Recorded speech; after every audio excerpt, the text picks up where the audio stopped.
Doctor ఎండి ఇక్రముద్దీన్ గారు మనకు myths and facts సంబంధించి ఒక చిన్న సమాచారం కూడా మనకి ఇవ్వబోతున్నారు. ఒకసారి వినిసిద్దాం.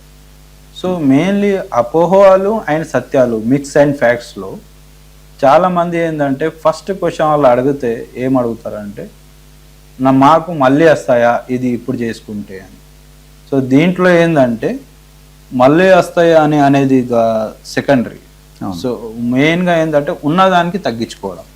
Okay sir. ఇప్పుడు డెంగ్యూ వచ్చింది సార్, మాకు డెంగ్యూ వస్తుందా మళ్ళీ అని అడగారు, కానీ దానికి కారణం తెలుసుకోవాలి. కారణం ఏంటి? మలబద్ధత.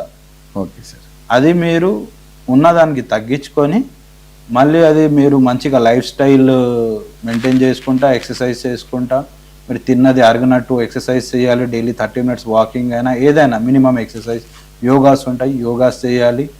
ఇంకా మంచిగా ఫైబర్ డైట్ తీసుకోవాలి, వాటర్ ఎక్కువ తీసుకోవాలి, సెడెంటరీ లైఫ్ కొంచెం వదిలేయాలి, మజ్జిగ తాగాలి. ఇవి ఎలాంటివి fast food, junk food, non veg food కొంచెం మనం ఇట్లాంటివి మనం అవాయిడ్ చేస్తే ఏంటంటే మనకు మళ్ళీ రావు.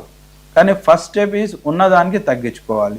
ఉన్నదానికి తగ్గించుకోకుండా ఏమవుతుంది, అది తీవ్రంగా వ్యాధి అయ్యి మళ్ళీ మనకు క్యాన్సర్ లోపల కూడా వెళ్ళడానికి ఛాన్సెస్ ఉంటాయి.